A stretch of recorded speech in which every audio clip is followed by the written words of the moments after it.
बिस्मिल्लाहिर्रहमानिर्रहीम। अस्सलामुअलैकुम। Healthy TV में आप तमाम दोस्तों को खुश आमदीद। उम्मीद है आप तमाम दोस्त खैर आफियत से होंगे।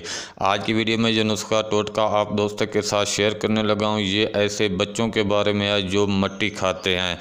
एक मिकदार तक मिट्टी खाएं तो इसमें परेशानी वाली कोई बात नहीं। ये बच्चे के जो आयरन की कमी है वो ये मिट्टी पूरी करता है, लेकिन जब वो इस मिकदार से बढ़ जाता है, उसको आदत पड़ जाती है मिट्टी खाने की या इससे मिलती जुलती दूसरी चीज़ें खाने की, पेंट हो गया या दीवार पर लगा हुआ चूना हो गया या मिट्टी पर पड़ी हुई और कोई चीज़ खाने की आदत हो, तो ये बच्चे के लिए नुकसानदेह है।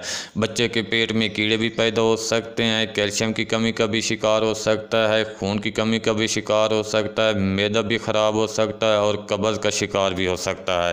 तो ऐसी सूरत में वाकई ये परेशान कुन बात हो जाती है। और ये एक ऐसी आदत है कि बच्चे छुप कर भी मिट्टी खाना नहीं छोड़ते, जैसे मिलती जुलती दूसरी चीज़ें खाना नहीं छोड़ते। तो ऐसे बच्चों के लिए एक नुस्खा लेकर हाजिर हुआ। यह नुस्खा आपने एक हफ़्ता इस्तेमाल करना है, इंशाल्लाह बच्चे मिट्टी खाना भी छोड़ जाएंगे और बच्चे की जो ग्रोथ है वो भी बेहतर होना शुरू हो जाएगी। नुस्खा बताने से पहले आप दोस्तों से गुजारिश है कि हमारे चैनल हेल्दी टीवी को सब्सक्राइब ज़रूर कर दें।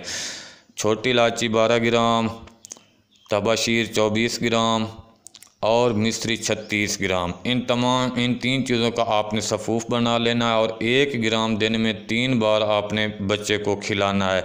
एक हफ्ते के इस्तेमाल से बच्चा मिट्टी खाना भी छोड़ जाएगा और बच्चे की जो ग्रोथ है वो भी बेहतर होना शुरू हो जाएगी।